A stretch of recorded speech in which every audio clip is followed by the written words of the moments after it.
Hello. In today's session, we're going to be discussing Turbot's governance controls and our feature centered around reporting of our out-of-the-box controls as well as CIS control frameworks from version 7 to each cloud providers, Amazon, Azure, and Google.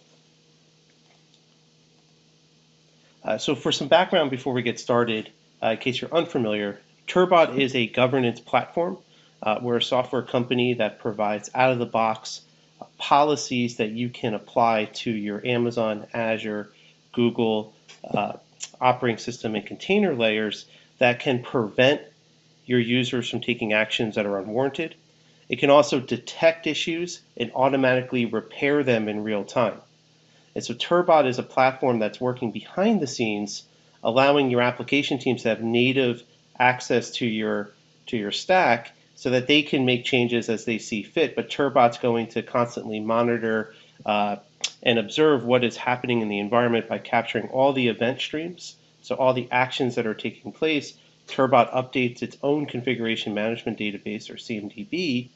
It analyzes those changes, and based on your stated policies, will take action to alarm or to correct any misconfigurations. This essentially is allowing for application teams with much more self-service and agility in the environment, as well as the cloud teams are elevated to be much more supportive of the application teams versus in every single operational change and having to do manual follow-up. And essentially what Turbot's helping with is shifting large enterprises away from that traditional IT governance that was stuck in manual processes and custom scripts or stated control frameworks that were locked into documents or work instructions. Turbot is taking those policies and putting them in as code and automating that type of configuration in real time. And so it's no longer a request fulfillment model for central IT to satisfy infrastructure changes. It's now that the cloud is now infrastructure as code. Application teams are more empowered to manage their own application stacks. The role of Turbot is to automate a lot of that central governance that was traditionally done with many different disparate teams within the organization.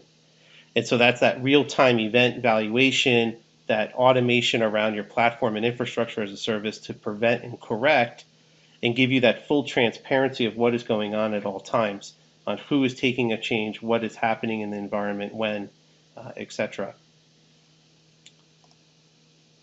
And so the focus of today is around our governance controls that Turbot has out of the box and how you can visualize that control adherence within your environment.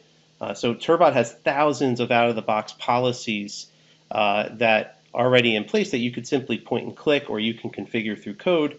And then Turbot presents that back to you in a control adherence so that you can see how well you're adhering to your compliance, security, operations, or cost controls. And so we have many out-of-the-box controls that are in place that you can visualize your adherence across your organizational hierarchy.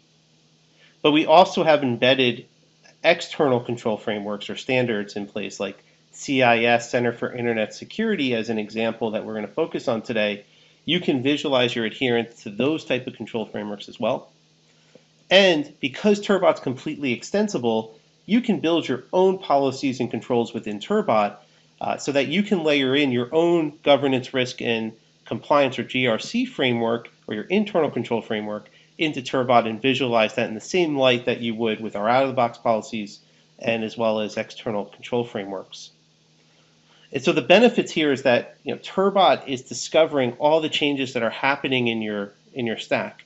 And so as users are making changes, Turbot's going to discover in real time what that configuration drift is. It's going to analyze and orient itself around that change. And based on your stated policies, is going to react and it's going to ignore or skip that action because you stated that you don't care about that type of change. Or maybe you're going to alarm that it might be an issue, or you're going to alarm that everything's okay.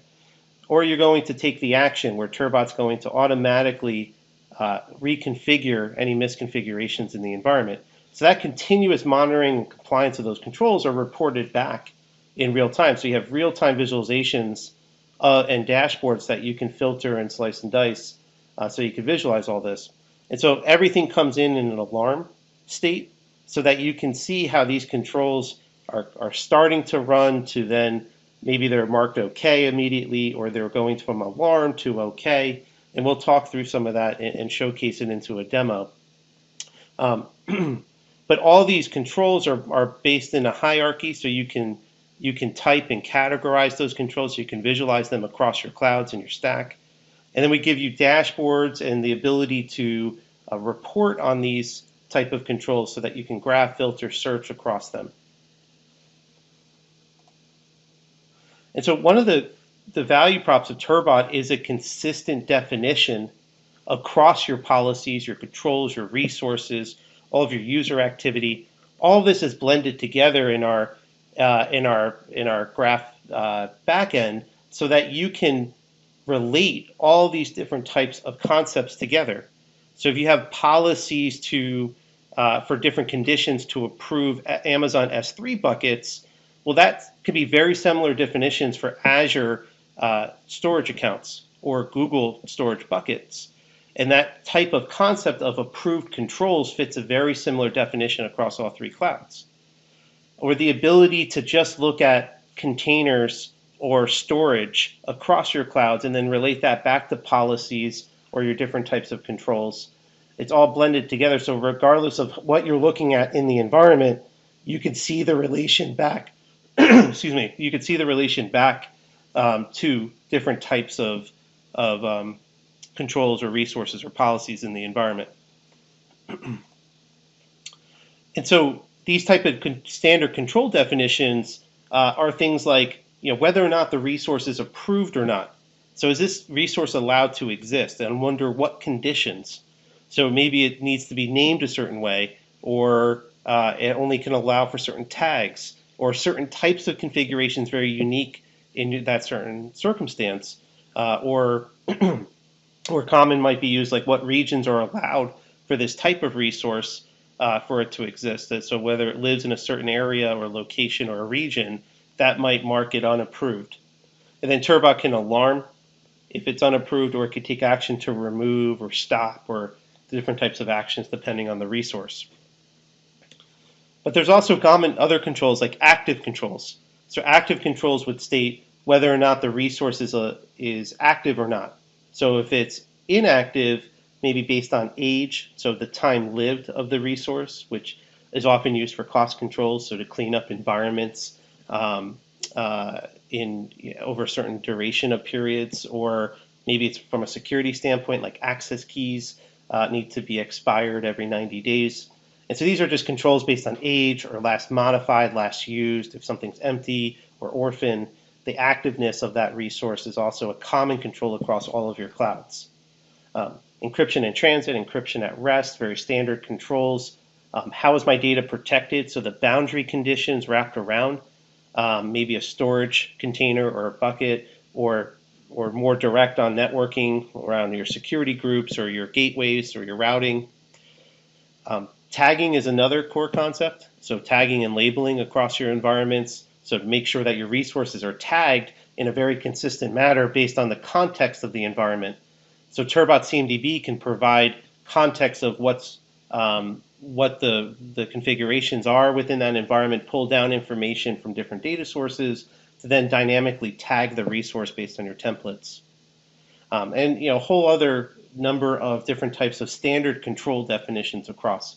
But there's also unique controls depending on the different type of service, like in Amazon S3 policy statements would be very different than maybe in Azure or Google storage. And so therefore we have different policies that might be unique for the service, but these are common controls that you would visualize across all of them. And so our reporting capabilities within the console, you can slice and group and filter based on different types of categorizations. And so in the example on the screen here, this is just looking at a summary of our, in my particular environment, is my active controls that I have, meaning my controls that are in OK as well as an alarm state. I'm showcasing that within Amazon, Azure, and Google, how many controls that I have within an OK versus a alarm or an error. But I can also summarize that per service. So I could say, okay, well, show me those controls. So if I double clicked into this Amazon filter, show me those controls within S3 or IAM or my overarching account. So there's some controls on the account level as well. Or let me only see what's happening within CIS definition. But here I double clicked on S3 and then I can drill in even further. So looking at those common controls like encryption and versioning, tags, public access block, which is one of the unique ones for Amazon S3 buckets. And there's more here that I can drill into, but just a screen grab of a quick demo I did earlier.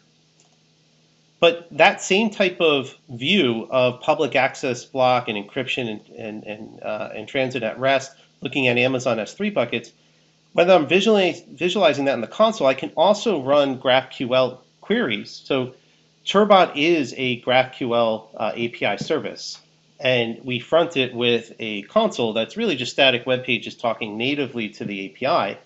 And so anything that I'm doing in the console are really just GraphQL API queries that are happening behind the scenes. And so we have a number of developer tools that sort of very developer friendly, and we have graphical IDE that's baked into the console as well. And so very simply, a query that will execute this type of visualization is really just simple as this, as a GraphQL query just to look at my buckets and the controls by type and just pull the total, the alarm, and the OK. And this is just an example JSON output of that type of query. And so whether you're visualizing the console, you're going to bring this type of information out and then feed it into some other visualization tool, it becomes very flexible and extensible. But you can also get more advanced. So everything in your environment, Turbot can ensure tagging requirements. And so once you start having Turbot tag, or you tag in whatever mechanism you feel is best, Turbot can bring in those tags on those resources, and then you can alter your experience within our console or through the API to then visualize resources based on that tagging scenario. So here I did a filter based on anything tagged with department as the key and sales as the value. I then altered my experience within Turbot to just visualize those type of resources. So across my entire hierarchy, I'm looking at any resources tagged with department sales. So I have 57 resources. There's 415 controls across them. I could drill into that within a resource inventory and then start filtering and searching and double clicking into it. But within that same light, I can also then start going to the controls. So I can look at my resource inventory, but then look at the controls across that type of filter of just looking at my resources tagged with sales. And so very flexible to slice and dice and group across to find the information that you're looking for. And you can get much more granular on that activity of what has happened across those different types of controls. And so here I'm looking at an Amazon S3 bucket tagging control. And so I could see if I drilled in all the way even down to a particular bucket, I could see the history of those controls, how they're related to specific policies that are set, the impact to the resources that I'm looking at. And then I could drill into activity history. So I could see in this particular example, Bob here had updated the bucket, and I had changed one of the key value pairs. So department equals sales, I changed it to marketing. So I removed sales, changed it to marketing. I did this natively in the Amazon console. Turbot then quickly alarms that the tags weren't set correctly. It updates the tag, it updates back the CMDB, and then marks everything OK. So it moved it back from alarm to an OK state. So this type of visualization, you can get into the audit trail and see exactly how user changes are then impacting your controls, how then Turbot reacted to it based on your policies. The CMDB gets updated in real time based on user or Turbot changes. And now everything's OK, and it's reporting that verification back. And so this happens in a quick second loop across depending on how your policies are set. Now, those are examples of what we define out of the box as our own governance controls. So our own definitions, how we think about those controls across Amazon, Azure, and Google, and all of that's generated based on voice of customer feedback, and we're constantly updating the environment and adding new policies and controls within our ecosystem. But there's also externally defined controls or external standards like CIS Controls version 7, which is this um, overarching control framework, about 20 sections within that make up an entire control definition. And across that control definition are into very specific, like cloud provider CIS benchmarks. So like Amazon version 1.2 or 1.x or Azure or Google, and then there's a whole other slew of them of operating system ones like Red Hat, Ubuntu. There's Kubernetes. There's even ones across like from mobile devices and etc. So it's a very vast control framework. And so because we mainly focus on the cloud and operating system containers, we bring in these type of CIS controls. So we have a hierarchy of controls of that you can visualize version 7, as well as individual cloud provider benchmarks, and see the relation and be able to group and slice across that environment. And so as an example, if you're looking at CIS Controls version 7, and let's say that you're looking at the networking piece and on section 902, which is ensuring that only approved ports and protocols and services are running, well, that relationship is very similar down to the Amazon CIS version 1. So there's a mapping. And so that relationship is on section 4 of the Amazon CIS version 1, particularly on section 401 and 402. But in this example, I'm just looking at one of them. And so in here, if I want to then change that relationship and just see, okay, well, what Turbot controls relate to Amazon CIS controls that relate to CIS version 7, we have our own controls that map to that as well. All of this is still categorized so that if I was looking at these control definitions, I can also see the impact of what resources it impacts. So this impacts a resource category called networking and firewall and routing.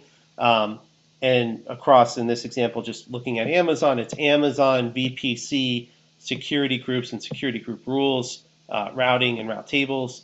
And then also then the resources themselves, like very specifically security group rules. And so all these get mapped out. So when I'm visualizing them in the console or relating them through the API, I can actually filter and group by different ones. And that's going back to that graph we showed earlier, that if I'm looking at a resource, I can also see the category of those resources, or I could see the policies that affect those resources or the policy group. And so all related and within Turbot.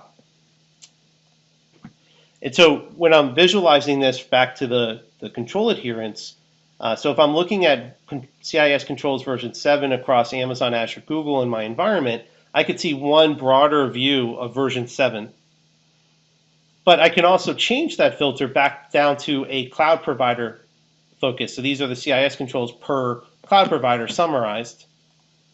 And then I can drill it even further. So I double clicked onto the Amazon CIS, and now I can see section 1, 2, 3, 4. I can drill in a bit further. Like if I double clicked on section 4 here, I can then see the 4 sections underneath that. But then if I filtered back, if I changed that back to a control category, I could see that this section 4 relates back to section 9 here as well as section 14. And it's just being able to group by and change that logic, I can get down to the right information that I'm looking for. And again, very similar to our control, everything is can be defined through the console, but as well as the API. And so if I was looking at an Amazon CIS version 1 report across a specific part of my organization, that query is very straightforward. So here I'm looking across my entire environment. I'm just looking at my Amazon CIS controls, and I'm just pulling the titles and and a control summary. So just looking at the alarms and what's an okay. And so that's the same type of reporting here that I can get just through an output from a query. Now, I can also slice this across the organizational structure. And so if I wanted to look across my impact of those controls across maybe my different folder structures or organizational structures, I can visualize that. I could then filter based on the resource type. So I could see, okay, these controls that I filtered into for CIS, this is the impact across these types of services. Or I can drill in more specifically and look at the actual controls themselves and see a list of those controls that I can then filter based on certain criteria. and I could see the real-time reporting and the impact of the changes that are happening, and what's happening to the controls. Are they moving from alarm to okay, or if they were okay, then move to alarm? I can see the changes in the drift.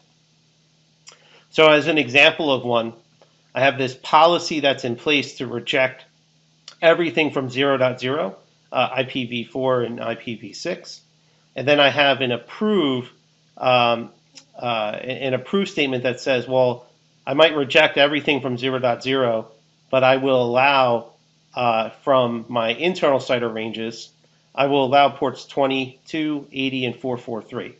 So I have this policy that's set up on ingress rules. And so this policy feeds into the logic of Turbot. So when changes are happening here, so when Bob here is making a change, and right here you could see that Bob added port 22 to the CIDR range of 0.0, well, that then caused Turbot immediately to alarm that we have unapproved rules that are on the security group. And so Turbot alarms, but also I had CIS turned on, so it's also alarming that I'm not adhering to section 401 of the CIS report. And then Turbot remediates immediately and then removes the unapproved ingress rules, and so it removes that 0.0. It still allows for other rules to be there. So port 22 on an internal range is approved per the statement down here. So that's still intact. It's just the 0.0 that got removed. And then Turbot then immediately verifies that everything's okay. So it changed over the CIS section 401. It moved it from alarm to okay, and our internal controls as well that were set up. So I'm going to pause there and then jump into a demo and let's move over to the console here. So just to show this in real time, going to demonstrate just some actions that are happening within the cloud and then how Turbot reacts, just so you could see that it's a little bit more real behind the screenshots. And so here I'm looking at my CIS controls just on Lee's demo account in this example. So I could see those same type of screens that I was showcasing before.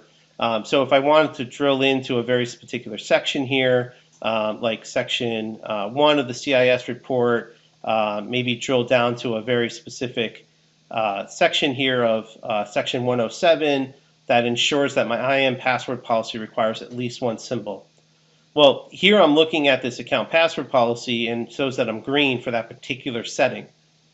And I'm just looking at Lee's demo account, so there's only one account password policy in this Amazon account. But if I was to go up the hierarchy and go to the sales organization, now I'm looking at all of my Amazon accounts in this folder structure and all the account password policies. And so I can browse my hierarchy as well as my controls, and I can slice and dice and go into different sections. And so if I just go back down to Lee's here, and let's just log into that Amazon account, I'll log in as a super user. Here I'm just federating in. I'm assuming a role, so there's other identity features that Turbot can help you with. But I'll bypass that for now. So I'm going to go into IAM. I'm just going to alter that setting there. So I'll go into the account password policy that's here. And so if I remove alphanumeric characters or symbols here, I'm going to save that. Now as a super user, I have these rights to be able to do this type of action, like change the password complexity of all the console user passwords. And so I can change that. That's still set there. One of the things I can visualize in Turbot is how Turbot's going to come in, and so it's already alarmed that the recommendation's not met for CIS section 107. I can drill in a little bit further and let's see this in action. So here, Bob changed the requiring symbols from true to false. And then what happened is that Turbot then alarmed immediately that section 107 is not being adhered to, but also that Turbot's policies for configuring the password policy settings are not being adhered to as well. And so I had a control set on from our Turbot out of the box policies as well as CIS. So that's why it alarmed on both. And then Turbot took the action to correct that misconfiguration. So we updated it. And so we moved it from requiring symbols to false down to true, and that then verified that everything is okay. And so if I just went back to the console here, just did a little refresh, we should see that box. We should see the box checked now. All right, so that's a simple example. What's very common in this is like VPC security group controls. And so if I just went to my security group here, and this was part of the screens that you saw earlier. And so here I have that port that's already port 22 to an internal address, which is approved per my policies. But if I added, let's say, port 22 to 0.0 and then saved it, well, as a super user, I can save that it came in here, and so that might be allowed up front, because you might allow for any type of security group change. You don't want to block them or prevent them from managing security groups, but you want to ensure that ones that are unapproved or outside of boundaries would automatically be corrected in real time. And so Turbot's going to discover that and then remediate. So we could take a look within the Turbot console here. So even if I just looked at it from a CIS standpoint and go to networking, and this is relating to section 22, section 401. And so I can already see here it already took action. So it alarmed and then corrected. And so if I want to just look at the resource history a bit, this is the CMDB entry for that security group, Bob Demo SSH SG. Very similar to what we just saw. You're going to see Bob here. He added that 0.0. Then Turbot reacted and said, hey, that doesn't meet CIS standards for section 401. It also doesn't meet Turbot standard for that. And then we revoked the unapproved rules. And so we removed that 0.0, and now everything's okay. This is all happening within quick second workflow here behind the scenes. But the nice thing about this is that it's not just an Amazon focus or one cloud provider focus. This is for any cloud provider. So if I go and look at other controls like my Azure controls, and then drilled in the CIS, and then looked at my storage section and looked at section 301, I can get down to these very particular sections here. So I can look at, for example, this storage account, this Bob Demo AZ Storage 610. I could see that the history here was very similar. Bob had this bucket here that he had changed from a tagging standpoint, and then how Turbot then reacted and closed that loop. That's very similar to other changes in the environment. If I was to look at a more pointed CIS control, so for example, in this case, CIS version or section 301 was not being adhered to when the bucket was created, and then it updated the encryption here to enable it, and then set it to encryption, and then the CIS benchmark marked green. And so very similar to the security group controls, this is just another example on like Azure storage accounts. And very similar on Google, if I was to look at, let's say, a GCP, and then drill into section to CIS, and then drill into section 4, and then looked at, let's say, block project-wide SSH keys. So I have this one Bob Demo GCP instance, and I could see the history. And just earlier this morning in a demo, I just ran this where myself, I have changed the blocking project SSH keys. That was set to true, and I removed that configuration. And so very similar, Turbot then alarms on its own policy that I should have that set. I don't. It's also not adhering to section 402, not to have been blocking project-wide SSH keys. Turbot then enables it and basically sets it back here, and now everything's okay. And so it doesn't matter which cloud provider, very similar concepts across on ensuring those different types of controls across the environment. So that concludes today's session. If you are interested in talking more or getting a personalized demo, feel free to reach out to us at at turbot.com/connect or connect@turbot.com